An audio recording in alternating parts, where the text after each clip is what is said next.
This episode of Says Who is brought to you by you. That's right, you, through your support of our Patreon at patreon.com/sayswho. That's our Patreon, where pretty much every Sunday, except for this last one because my tooth exploded, you get this all over again. You get me and Maureen doing a little thing that we call the Town Watch, which is 30 minutes, looser, a lot of fun. That's available for you if you give it the $5 or $10 a month level. That $10 a month level also gets you a sticker in the mail every month. Everyone's great because you become a member of the Says Who Sticker Club. All of this greatness, all of this rich bounty is yours at patreon.com/sayswho. Hey, y'all, it's Maureen, and I write books. I would love it if you read them. One is Truly Devious. Another is Death at Morning House. Another is You Are the Detective, The Creeping Hand Murder. You guys, I also want to thank you for something else. Whenever you leave reviews on sites, it hugely helps. And some of you have. And I just want to say thank you. Because truly, that is a thing that drives a lot of other people to read your books. So when you mention them or put them on social media in any way, it is like you are giving me a hug and saying, go back to bed. It's fine. That's it? That's the pitch? I'm a little sick. Yeah, we'll get to that. That is, if you would like to purchase Maureen's books, you can always go to kickbezosintheballs.org, our own little bookshop where you have very quick links to Maureen's books and a little search bar for pretty much any book. So it's great, kickbezosintheballs.org. And hey, if you're buying stuff on the internet, you can always go to merch.sayswhopodcast.com where we have lots of merchandise just waiting for you to purchase. And you can go to shop.dansinker.com where I also have things that you can buy. So, the internet, you can buy things there. You sure can. Maureen Johnson. I could probably use a Tylenol to be honest. I got a text from Maureen last evening. Let me find it. Having a nice coffee. It says, sent at 7:17 her time. I'm getting sick. Nothing major. Just clearly picked something up. Not a problem for tomorrow. Have a scratchy voice. Yeah, I do. It's responded, not even scratchy. Oh, no. Well, if you're worse off tomorrow, that's fine. We can always skip. Maureen writes back an hour later, no need. I'm not skipping. And I said, right, but if tomorrow you are unwell, let's reassess. I'm fine. Now we log on, and Maureen goes to me, are you okay? And I went, yes. And then she kind of sat there blankly for a moment and goes, I'm a little sick. I am. It's just a little sick. It's not big sick. Big sick is different. A little sick. Oscar went to a convention 2 weeks ago or whatever, and he picked up a bug. Yeah. And he was kind of down for a couple of days and coughing just constantly. And sometimes apparently in his sleep, just start coughing like in my face. And I'd be like, ah. So there was no way that I wasn't at least exposed to it. And I thought I'd gotten past the kind of window for getting it because and I was like, oh, I'm not going to get it. And then yesterday I was like, oh, I feel weird.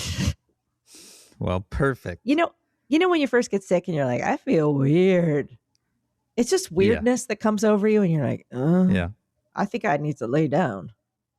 Well, perfect. That's all. Good thing we're recording a podcast instead. Dan, my copy edit also came back this morning 2 weeks early. Well timed.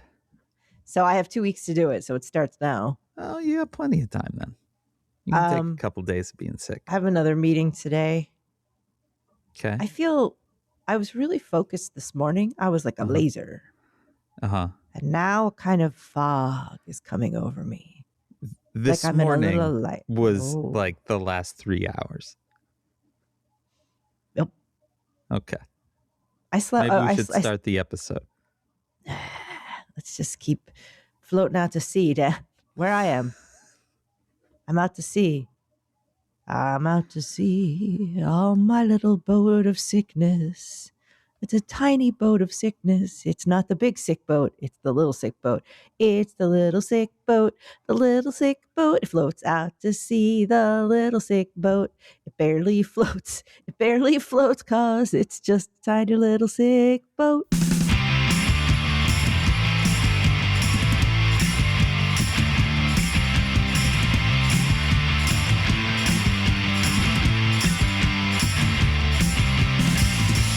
Welcome.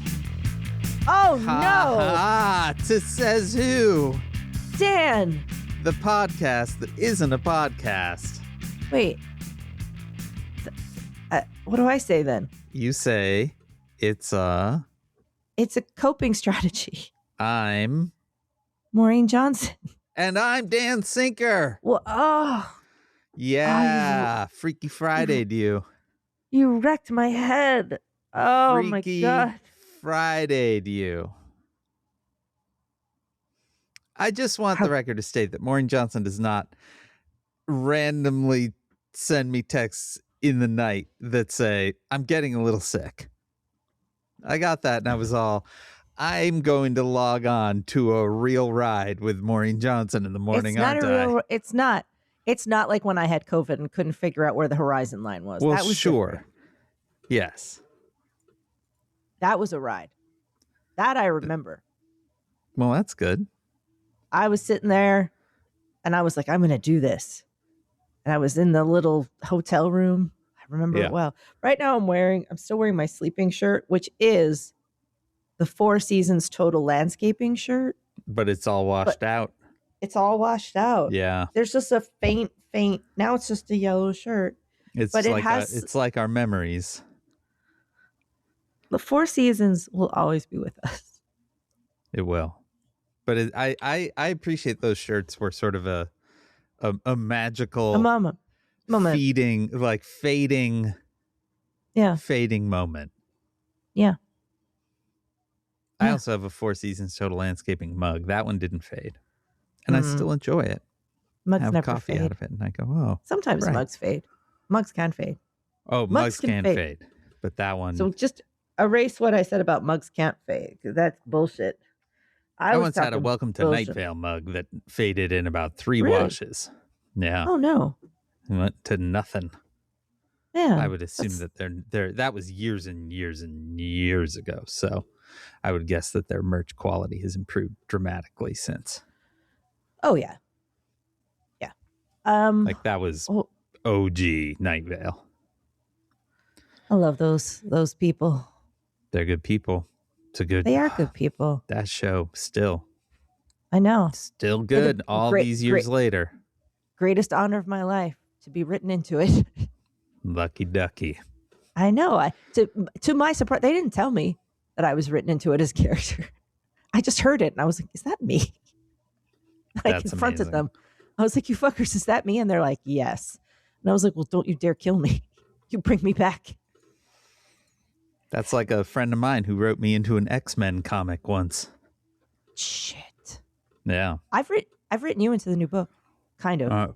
Me? It occurs to Dan me Sinker did it. This is what she's now revealing. You're kind of Mudge. There's a character named Mudge. Yeah. Who's like a big punk. And he wasn't directly you, but now he's kind of become directly you. I like it. So in this book, he gives Stevie no, it's not a big spoiler. He gives Stevie a pin from, this is really a shout out just to SaysWhovians, is that in one of the first scenes in this new book, because it's Stevie's birthday, Mudge gives her, she's having a very bad day, a pin, one of his Disney collectible enamel pins from Mickey and Minnie's Runaway Railroad. Yeah. And he tells her the story about why it's his favorite ride. Because that is a direct callback to our lives, Election Day. I love it. I felt high that day. I don't think I was, but I remember feeling high all day. I was just a guest speaker in a writing class this weekend, and I mentioned That my friend that was in. day. There you go. I mentioned that day, and how for the first 12 hours it felt like we had unlocked a cheat code for life, and then it was the opposite. I can remember how the sun felt. Oh, I can remember the quality of the sky. Mm-hmm. I can remember us walking over and just going through that gate and just feeling something letting go in me. Like, it's okay to let go for a minute and just be here. And they got those amazing pictures of you and the little one in the beautiful golden. It was like the best picture I ever took was of you and the little one in the golden sunlight. Yeah. It was like a magical photo. It was such a good day, and the vibes were pristine. We met some SaysWhovians. Yep. And I was like, it's all gonna be okay. And then we went back in. And then it wasn't. But it was such a strange transition. Yes. It wasn't horror, it was shock at first. It was just an unmooring in the mind. Yeah. Like something like, well, oh no, the ropes are loose. Oh, this thing's moving. I didn't realize that we weren't connected to land. Oh my God. That's what it felt like. Speaking of not connected to land, we should note here at the top that yes, by the time you are listening to this episode, the State of the Union will have happened. Yeah. But we are recording before, because I was actually thinking this morning, I was like, is there any amount of money that I could be paid to watch that speech? And here's the thing, Maureen. Okay. The answer is almost certainly yes. It would be very silly to turn down like $10 million to watch the State of the Union. I would happily watch the State of the Union dress for $10 million. But not at the amount of money that anyone would realistically pay me. No. $5,000. Okay, I would watch it for $5,000. Okay. Right. Turns out it's actually probably a pretty low threshold. $2,000 It sounded cash. cool in my head, though. All right. $2,000 in cash. Yeah, I'd probably watch it for $2,000. $1,000 straight up cash. Just cash. I mean, honestly, if we're really getting honest here, I think anything over about $200 would probably do it. $175 cash and dinner. See, that one I would be like, no. I'll take a stand on that one.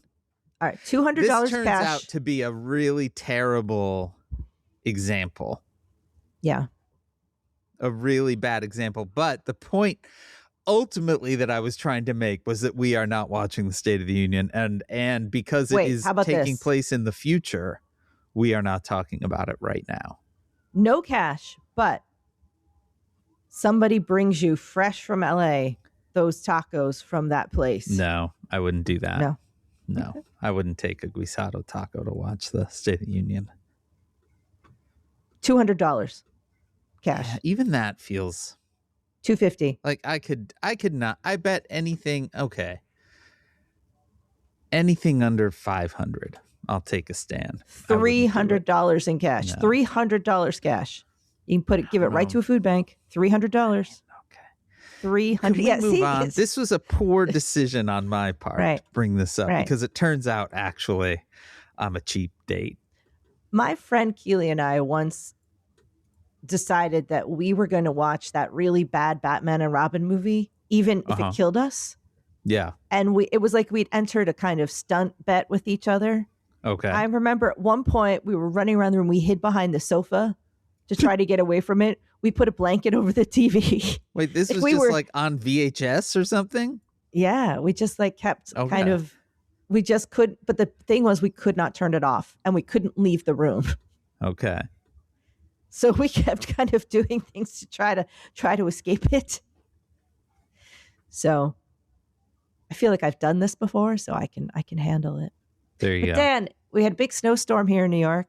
You sure did. On the East Coast, yeah. It was pretty It's beautiful, actually. Are you still? Oh, it's very snowy You live out. on an upper floor of your building. Can you just walk out the window now? Yep. Wow, that was a Yep. lot of snow. Yeah. It's How very much around you? How much snow do you estimate? it's really hard to tell because the way it drifted around, Yeah. the winds were insane. What happened when the middle of the night on Sunday night? So the way our bedroom is, I kind of sleep in this the windows are in strange places. I kind of sleep in the corner of the room. So Yeah. it's me, then Oscar, and then maybe 9 feet from me is the window. And our window is like a bottom. It opens like a chute, like you pull it forward Okay. like that. Yeah. So it's not a side opening window. And so it's nobody can fall out. So it's a safety thing. And we had it cracked just a little bit because it's, oh, hi, Dexy. Sorry, she just came over to see me. Because it was so fucking hot. And in the middle of the night, I heard this kind of whoomp, and the window was blasted open. I look over and the curtains are at a full 90-degree angle from the window. Whoa. Flapping around all Scooby-Dooby-Doo style. All this kind of light comes in because it's bright outside because of the snow. And I'm fully in the corner of my goddamn bedroom and snow falls on me. That is how hard the wind was blowing. Yes. Wow. So that is why the drifts are all over the place. I think it was 1.5 feet, 2 foot, something like that. That's a lot of snow. Yeah, I mean, it was, and I took Dexy out in at one point. It was really beautiful. She walked through it like they were kind of, we have sidewalk plows, so they were plowing the sidewalk. So sometimes you could walk and it was only like an inch on it. And then you'd have to step over to another section that had like 8 inches on it because they hadn't plowed it. It's very magical. It's beautiful. How I think long it's will supposed to snow again tomorrow. Is it going to warm up soon? I think it's snowing tomorrow again. Wow. But everything was canceled. And Sunday I was supposed to go to a session of painting anti-ice signs. Yeah. And I wasn't sure if it was canceled, but I wrote to Dan. I was like, should I still go? Because I think I can walk down 23rd Street to get to it because that's where it is. And it'll probably take me about 40 minutes to walk there but I was like, I signed up. He's like, no, do not do this. I was like, but I signed up for a shift and I can't tell if it's canceled. So I feel like if I signed up, I should go. And he's like, it's okay. I was like, that is not mission critical work. I know, but if you sign up for a volunteer shift, you should go. But not at the point of a if you were, delivering groceries to families that were hiding, okay. You might want to, That's what I thought about. But no, painting signs, no offense to New York City, but y'all are adorable. You have enough time to paint some signs. I'm just saying that I signed up for a shift and I intended to be there. But then I was like, it is a blizzard. The mayor has put a no travel ban in effect. Yeah. I think that counts as and he's like, stay indoors. And I was like, I think if the mayor is like, you have to stay indoors. Yeah. Just stay indoors. And so I didn't go. And I felt a little bad, but then I felt also like kind of stupid. Yeah. I think that was the right call. But I just, because you would have shown up to whatever, community center that was happening in, and there'd be one person that was like, what are you doing here? Well, I took it seriously. They would have been like, we're just painting signs. Really nice signs too. Those signs are class. As they say on The Greatest so cute. I need to tell you guys really quickly about The Greatest Show on Netflix. If you don't watch it, I'll cry. How to Get to Heaven from Belfast it's written by the woman who created Dairy Girls. So imagine the Dairy Girls are grown up and solving a murder mystery. Oh my God. Yeah. It's the Dairy Girls grown ups. And it also, as it goes on, it's one of those things that it's sort of like Anxious People, where it turns into like a commentary that really gets you in a certain way. I want this in my life right now. It's Anxious People was sort of about it had a way of so good. Yeah. This also kind of talks about how women in particular sometimes have to work together to protect each other. Yeah. but it's also fucking hilarious. It is so goddamn it's like Dairy Girls. It's Dairy Girls. They're complete dipshits and they're solving a murder, and it's great. Amazing. I'm I so want that sad in my it's life over. right now. I'm so sad I watched it all, because it was like, I was like, I gotta go back and see my girls tonight. I'm so excited. Lisa McGee is Amazing. a treasure and must be protected at all costs. I want I that. don't know. I don't know how I relate. I am not Irish, but there's something about the Dairy Girls version of Catholic school in the 90s that I was like, I lived this. Like, I know exactly what this is for some reason. Yeah. It doesn't make any sense, but it's I mean, true. you were in Catholic school in the 90s, so there's some In Philadelphia, in a girls' crossover. school, but specifically there in Dairy Girls, there's one character who's both English and a boy that is sent to the school. Okay. And he's constantly like, oh my God, what am I doing here? That was me. That was me in Catholic school. That is why I'm like, this show, oh, and I felt like when I saw the show, I'm like, oh, they wrote a show for me. They even like play a song by the Divine Comedy that was written for Father Ted called My Lovely Horse. Like, it has so many callbacks to other shows. At one point, there's a Dairy Girls mural in the background. Like, they just start making it incredibly awesome, and they're like, this is for it's clearly for Irish people, because like shit just keeps coming in that's awesome. Yeah. They're like, what if we put in all the awesome shit we had and made it hilarious, and also made an actual proper murder mystery? I love it. I want that. I want that in my life. But Dan, Yeah. we must get in our little boat. Okay. Just and a little one. We're going past Ireland. We're going through the Channel. Okay. And we're going to England. Okay. Because this week, Dan, I'm taking the lead on the first story. Yeah. Because shit has been going down in the UK. Sure has. Are you ready, guys? I'm strapped in. Well, good.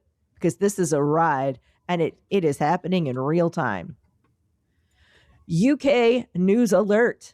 The former Prince Andrew, now Andrew Mountbatten Windsor, because his brother took away his title, was They should have arrested. took the Windsor name away from him too.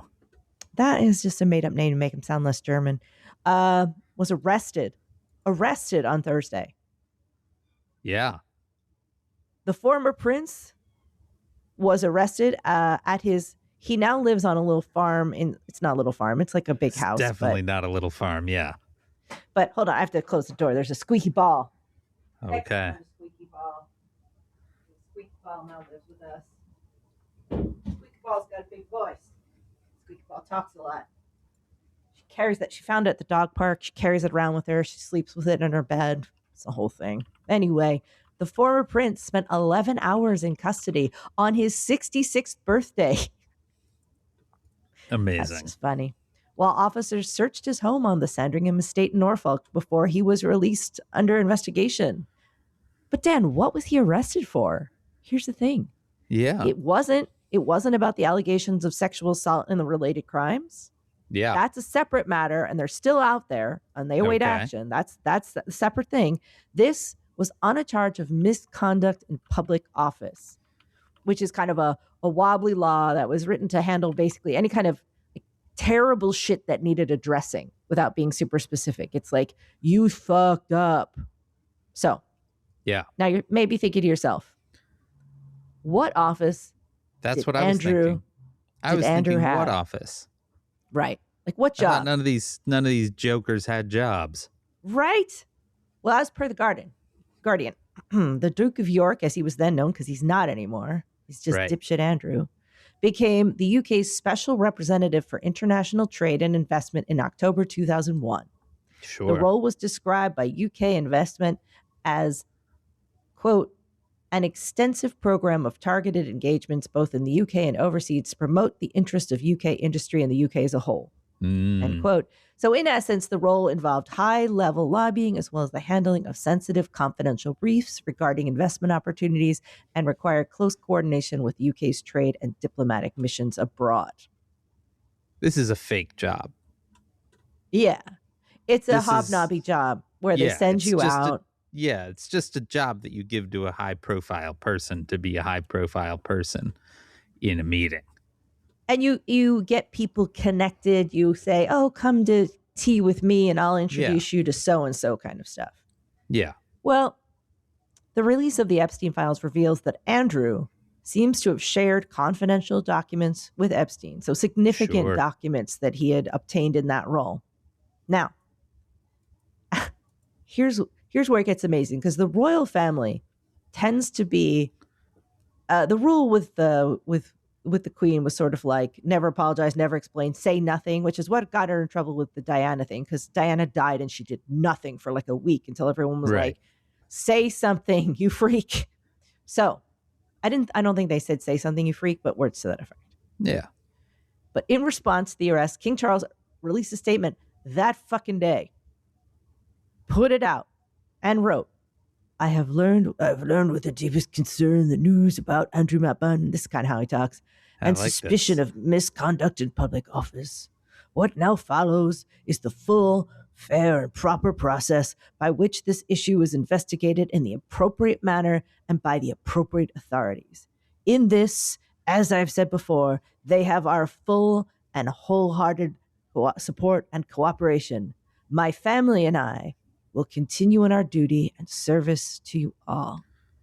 And then he signed it, Charles R., which is a personal signature, which is, in other words, this comes from me, motherfucker. He's all, I want you to know it was me. Yeah. Now this man, if memory serves, is not just like some random royal family distant cousin. He's the man's fucking brother, right? Yes, he's his youngest brother. So it's really a like, I want you to know it's from me. Andrew is currently 8th in line to the throne, which is an issue we'll get to. But yes, he is the king's youngest brother. Okay. So I believe the order is Charles, Anne, Edward, and then Andrew. I think that's right. Okay. And Charles has been mad for a long time about his dipshit younger brother. Okay. He finally took action in the fall by stripping him of all of his titles, even that of prince, and then in October evicted him from Royal Lodge, which was a huge mansion and property. I believe it had something like 30 bedrooms. Okay. It was the huge estate that cost Andrew 1 peppercorn a year in rent. I'm sorry? One peppercorn a year in rent. One. This isn't a fun little English term like a quid. Nope. 1 peppercorn, they mean a literal peppercorn. I do not know whether that is what is meant, yes. And I do not know if an actual peppercorn was sent every year and where it was put. Wow. But the official, is that one of those weird, lease it for $1 a year, except it was 1 peppercorn a year. Okay. But Andrew was not happy about this. Yeah. According to Yahoo News, quote, Andrew reportedly tried to resist being evicted from a Windsor mansion in Sandringham, claiming that as the Queen's son, he could not be ordered to leave the estate. A royal insider revealed that he refused to leave or take responsibility and was so arrogant about it. But I'm the Queen's second son. You can't do this to me, he reportedly cried out during the process of the eviction, raising concerns that he probably did not understand the extent of his situation in the public eye at the time. Wow. Mm-hmm. So the thing about Andrew is that everybody knew he was dirty for years and years, and he was a total buffoon, and more serious things than that. Everybody knew this guy was a fucknut. If you saw that infamous interview, you'll understand immediately. This guy is the worst and does not get it, and you had to line up to hate him, and no one could understand why he had a job. Right.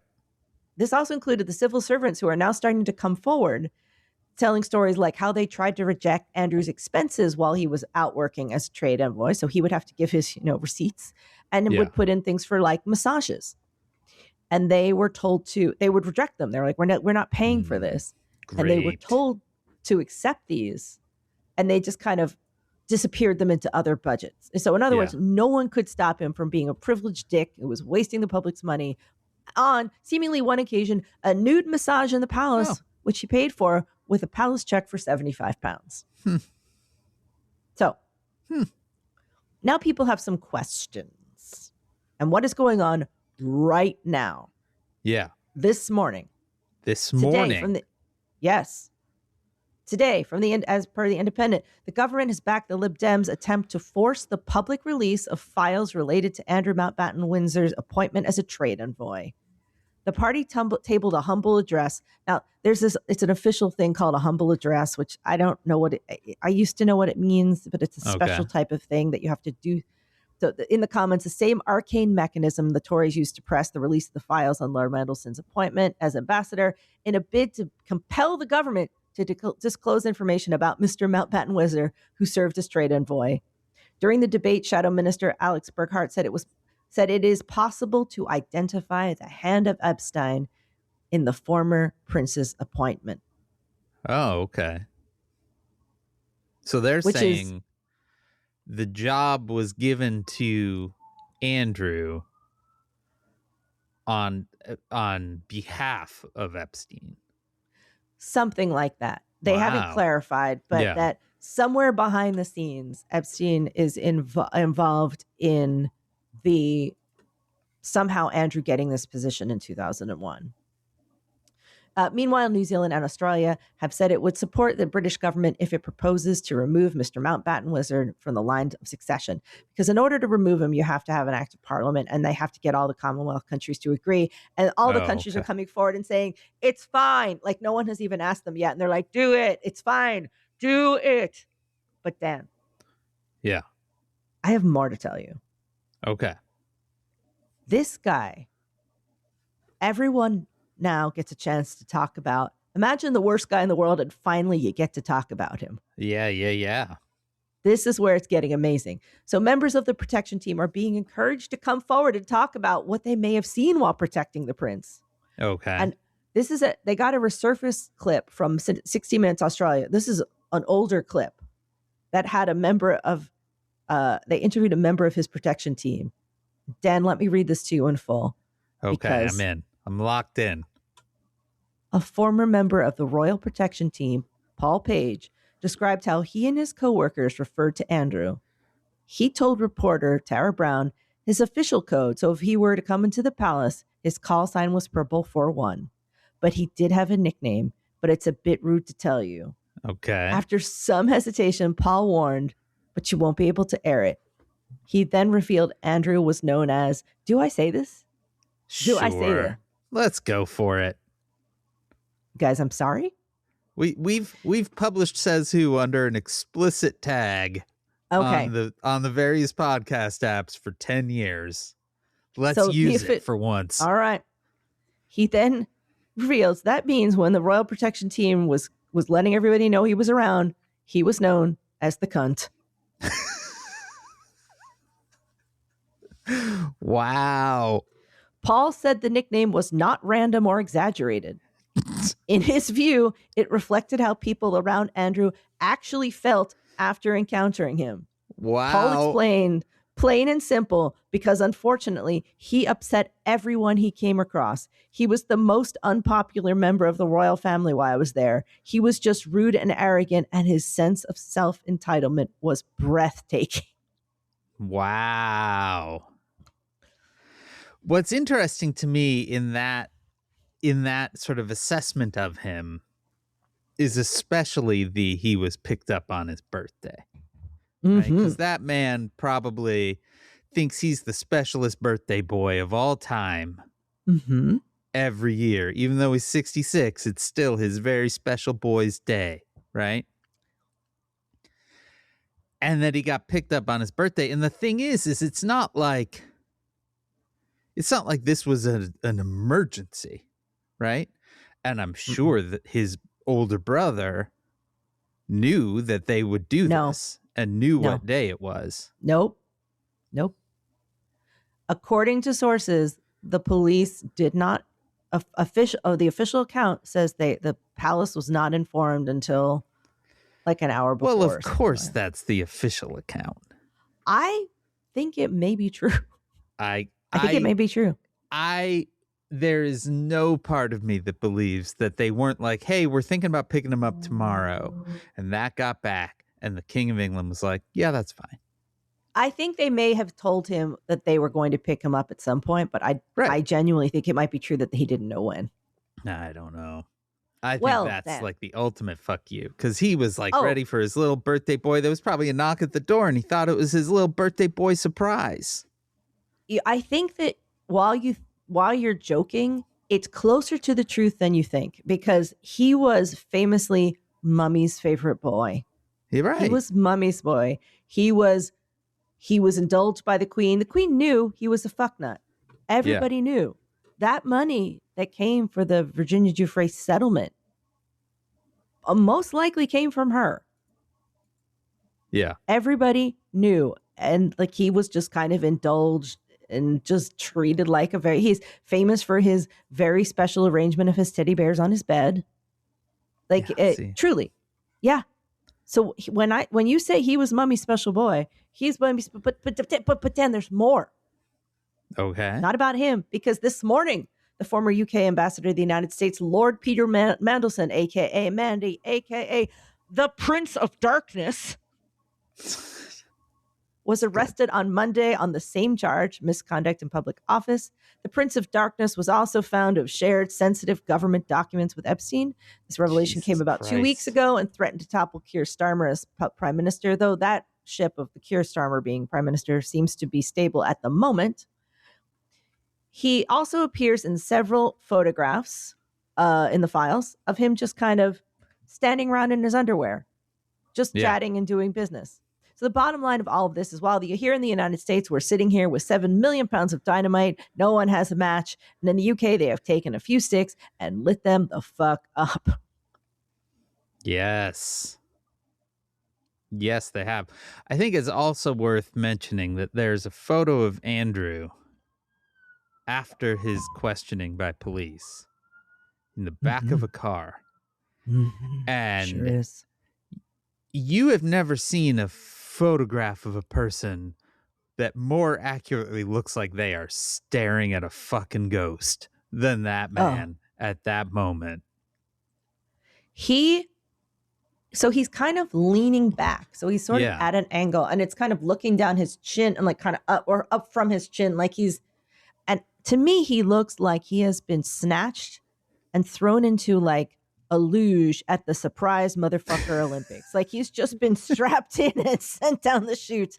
And like, one eye's got red eye. The other eye is just, dead. Yeah. The photo's so good that some activists literally hung it in the Louvre yesterday. Yeah. Amazing. Amazing. Well, Maureen Johnson. Yeah. So is cool stuff going on here? You make it sound like maybe things aren't as good as they could be here operationally in the United States. Right. But I would like to point out that Defense Secretary Pete Hegseth is on the case. Oh, okay. The U.S. appears to be ramping up to a poorly planned and ill-advised attack on Iran. Yeah, there is that. And in the lead up to that, people have been watching the Pentagon Pizza Report and the Pentagon Pizza Index. Oh, that's two right. different accounts that track unusually high traffic at pizza places around the Pentagon, which often accurately predict surprise military maneuvers. But you can't sneak one past old Pete. According to The Hill, Defense Secretary Pete Hegseth said that any surge in takeout deliveries to the Pentagon, a phenomenon that has accurately predicted the start of major geopolitical events, could be him ordering pizza, quote, just to throw everybody off. Asked about the Pentagon Pizza Report, an account on the social platform X that tracks activity at local pizza joints near the U.S. military hub, Hegseth said he was aware of the account. Quote, I thought of just ordering lots of pizza on random nights just to throw everybody off, he said Sunday on Fox News. Some Friday night, when you see a bunch of Domino's orders, it might just be me on an app throwing the whole system off, so we keep everybody off balance. We look at every indicator. Yes. That kind of crack planning, Maureen, did not actually stop a potential gunman from entering the grounds of Mar-a-Lago this weekend. A surprisingly underreported story. Yeah. Last night, Janice sitting next to me goes, wait a second. There was a gunman at Mar-a-Lago this weekend? It's like, yes. Somehow, we're not talking about it, but according to the Associated Press, an armed man entered the secure perimeter of Mar-a-Lago, President Donald Trump's resort in Palm Beach, Florida, before being shot and killed early Sunday morning, according to a spokesman for the U.S. Secret Service. Although Trump often spends weekends at his resort, he was at the White House when the breach occurred at around 1:30 a.m. The man entered the north gate of the property as a vehicle was exiting and was confronted by two Secret Service agents and a Palm Beach County Sheriff's deputy, according to the Palm Beach County Sheriff, Rick Bradshaw. Martin was on foot as the man. I cut that part out that identified the man. Oops. He was on foot and was spotted by the Secret Service entering the gate as it opened for employees to leave, a Secret Service spokesperson said. He was ordered to drop those two pieces of equipment he had with him, at which time he put down the gas can, because he had a gas can and a shotgun. Put down the gas can, raised the shotgun to a shooting position. Bradshaw said at a brief press conference, the two agents and the deputy fired their weapons to neutralize the threat. The man was identified as 21-year-old Austin Tucker Martin of North Carolina, according to the FBI. Authorities said his family had recently reported him missing. He's believed to have purchased the shotgun while driving south. Secret Service spokesman Andrew Guglielmi said a box for the weapon was later discovered in the man's vehicle. Now, Maureen, you might say, this seems like the work of a far-left reactionary, but of course, you would be wrong. According to his cousin, who was interviewed by the AP, quote, we're big Trump supporters, all of us, everybody. He did add that his cousin was real quiet and never talked about anything. That now makes us 3 for 3, Maureen, for Trump supporters attempting to assassinate President Trump. Meanwhile, the FBI encouraged residents who live near Mar-a-Lago to check any security cameras they may have for footage that could help investigators. And in a post on Twitter, FBI Director Kash Patel said the Bureau would be dedicating all necessary resources to the investigation. That would be all necessary resources except for the actual presence of FBI Director Kash Patel, who, despite the fact that a gunman was killed at the president's residence, was in Milan, Italy, where just a few hours later he was partying with the U.S. men's hockey team. And not just sort of partying, like partying with them. When a video was released, which I have some choice screen grabs here for you, Maureen, of him after the U.S. men win their first gold medal since 1980, beating Canada in overtime. Kash Patel, noted hockey fan, was videoed back in the locker room, chugging beer, pounding on a table. At one point, one of the guys puts a gold medal around his neck, and he just throws his arms up like he just won it himself. Big boy. Jumping, throwing beer around. One thing I will note about Kash Patel, and I don't know how I've avoided this for so long, but I only just heard him speak for the first time. He appeared last week on Dan Bongino's podcast, former number 2 at the FBI, who just left because he didn't like it. Got him on the podcast, and then they just spent the whole time gassing each other up about what a good job they did at the FBI. But Kash Patel's voice basically sounds like this. He's like a full balloon of helium of a man. Anyway, that's what the head of the FBI was doing. He then facilitated a call from Trump, who invited the team to the White House and then made a joke about having to invite the gold medal winning women's team as well. We'll point out that the women's hockey team has won a lot more gold medals than the men's hockey team has. The women's team has since turned down the invitation because fuck this guy. Prior to the video of Kash going full frat boy emerged, FBI spokespeople had claimed that he had traveled to the Olympics on taxpayer dollars to oversee security of the athletes, which, number one, isn't really in the FBI's purview, and number two is usually a thing that you would do before the literal actual last day of the Olympics. Generally.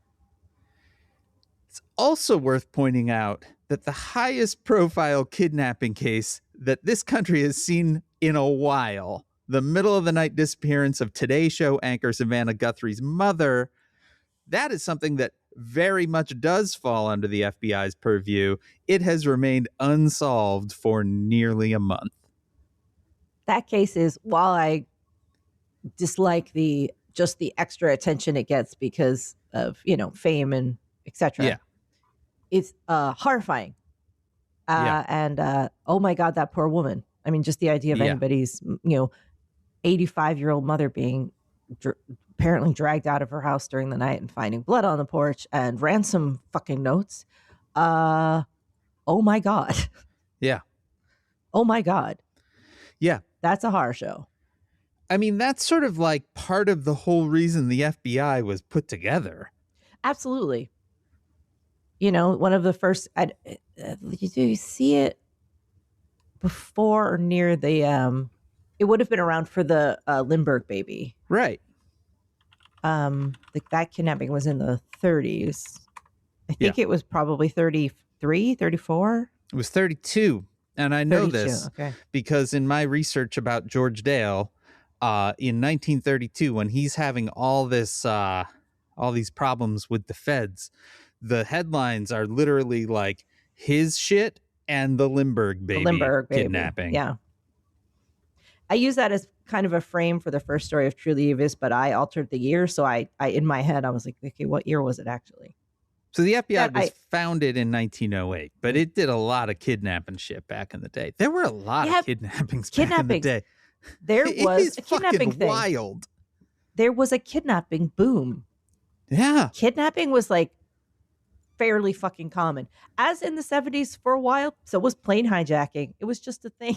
Yeah. Happened a lot. You'd be surprised. This is one of those things you look back and you'd be really surprised.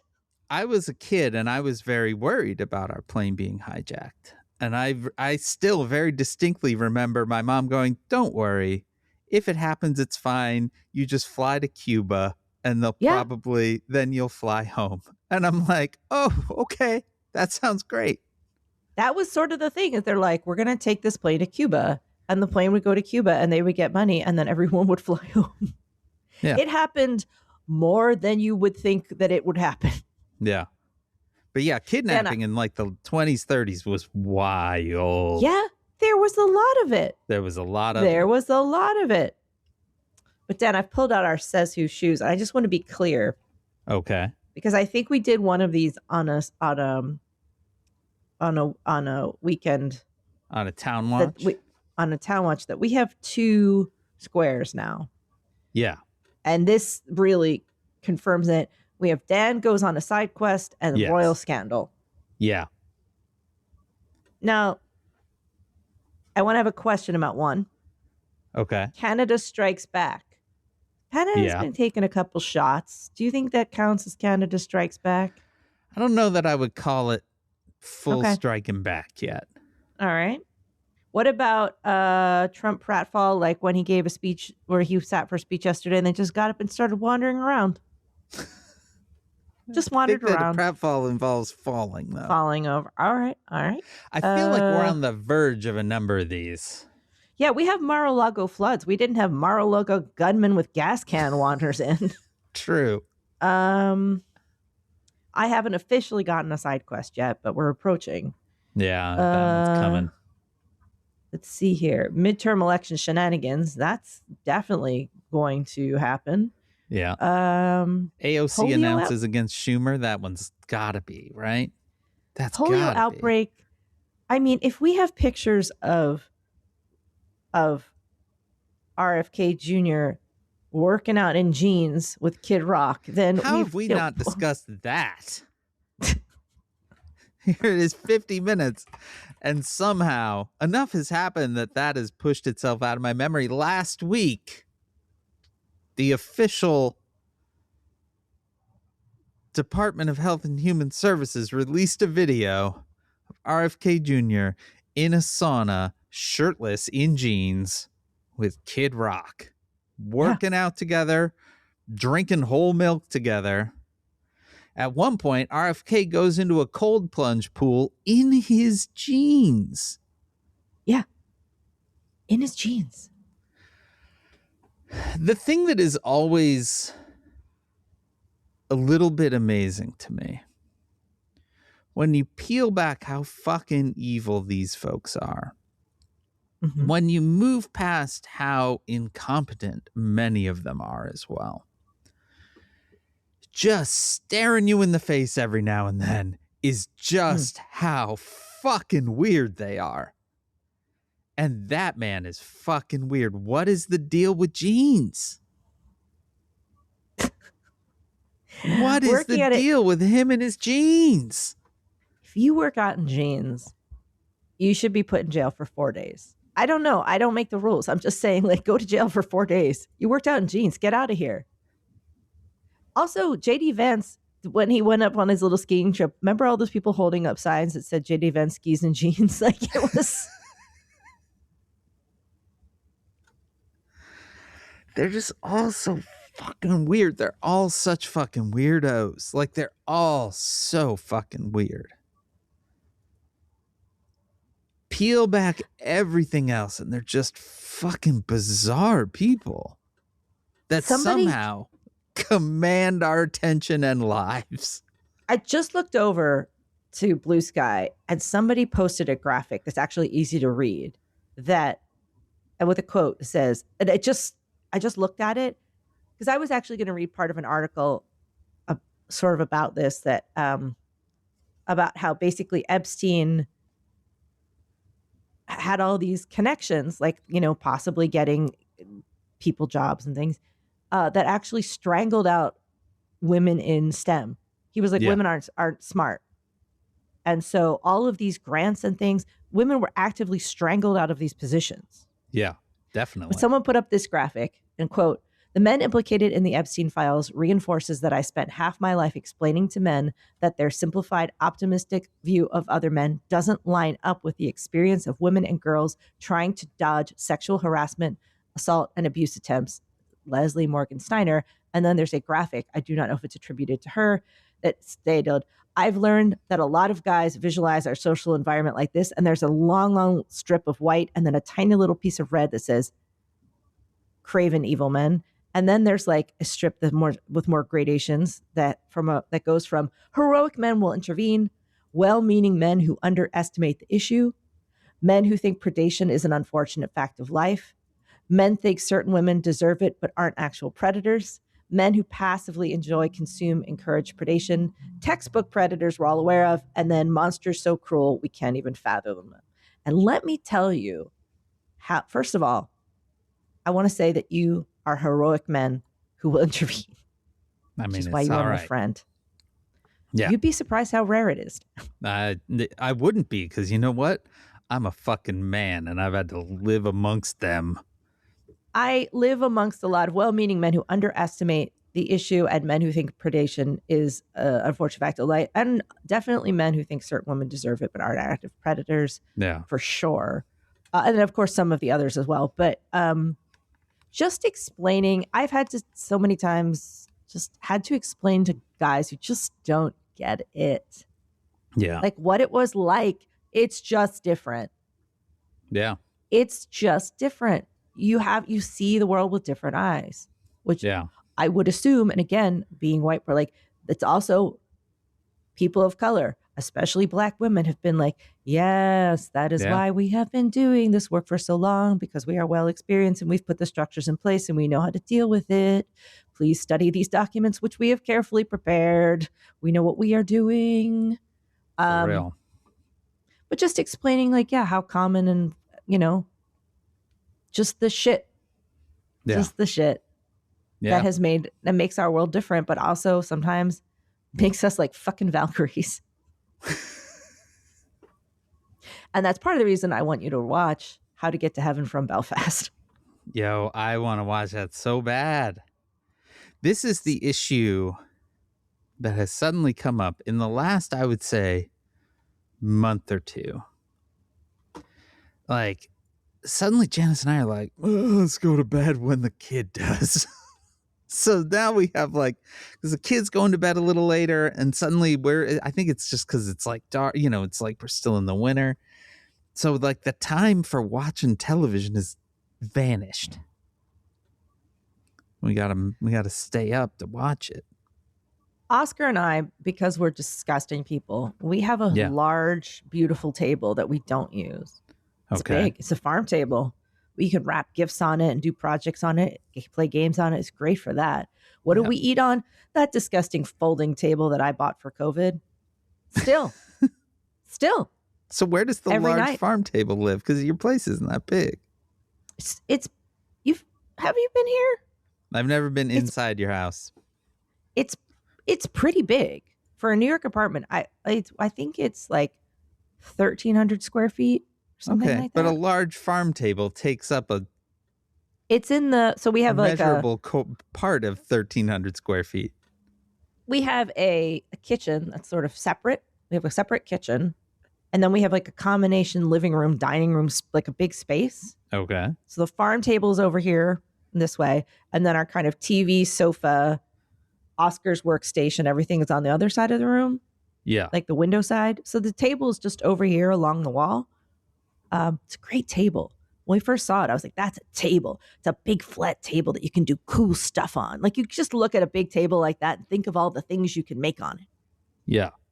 And then you eat on a $60 camping table you got, because the farm table had to be used to house 25 computers during COVID. And then apparently you just keep doing it because nobody makes a good folding table that you can buy to try to replace it.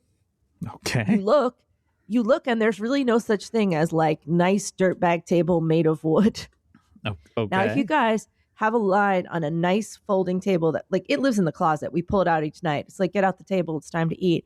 And it's a ritual that every night we just pull it out, unfold it, put it up like we're camping. Damn, we do this every night. Hand to God. This is how we live. And I say, get the show ready because we've picked one show. We started this during COVID and never stopped. Okay.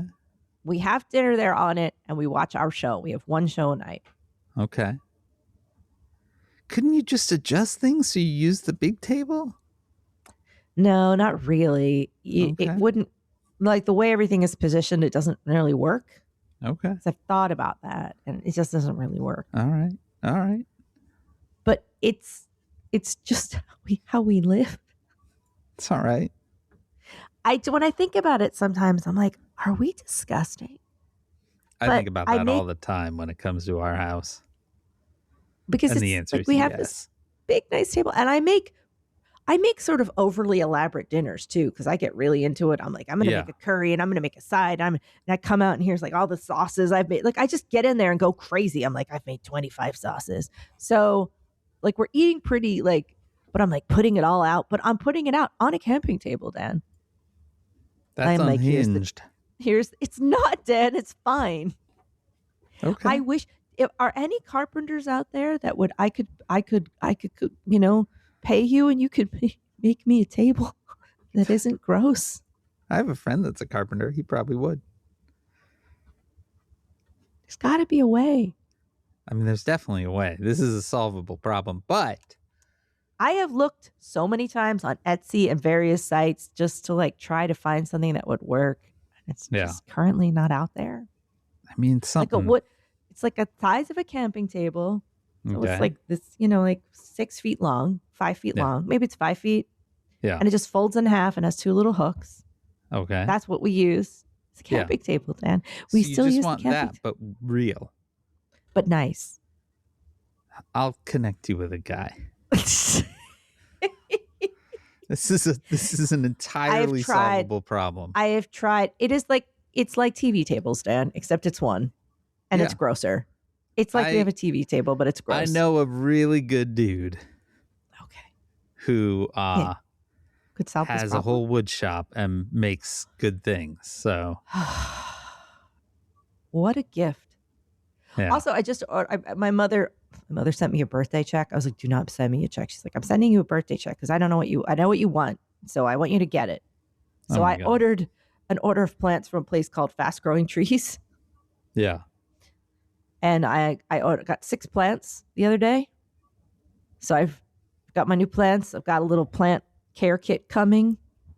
Got all my stuff coming down. My things, my little things. My little things. So I have all these beautiful plants and food and everything I'm making. Then every goddamn night out comes the camping table just to prove that I am, in fact, the worst. What are you looking at? I'm sending a text that says, "Hey, are you still doing woodworking commissions? My friend Maureen may have something." So, Damn, but I'm if going to we did solve that, your problem for you. we wouldn't be disgusting. I mean, you would still be weird people that eat on a folding table when you have a whole real table, but at least it wouldn't be a Oh, I'm sorry, Mr. Beautiful. Where do you eat? Oh, a at table? a normal table. Yeah, but Oh, you our don't. table, because we live in a small place, half of our eating table is absolutely covered with paperwork and mail and other shit because we have nowhere else to put it. So no, but we're disgusting people. We are discussing. Yeah, we are discussing. I said that, and in my head, I heard disgusting, but both are true. We are discussing actually replacing our couch that has had a massive hole in it for years. No, you can't get rid of that couch. Years and years and years. No. It is the most threadbare, awful thing in the world. It's not comfortable. There's no part of it that is good. Dan, keep it. And when we all move in together, and trust me, I look at properties all the time. Because I feel the creep is coming on, Dan. Like that, Oh, the yeah. reality of like bailing and communal living is always been the dream, but also more and more like going to be the way forward. We should have bought that mill in the UK. We should have bought the mill. I think it got auctioned off. I'll That find place something. was perfect. It was good. It was a mill that had been converted into like a hotel, so there were so many rooms. Dan, for real. We could have lived there, both our little blended family, and had like space to use as like artist in residence stuff, like friends that needed to come do a writing retreat or whatever. We could have done all of that.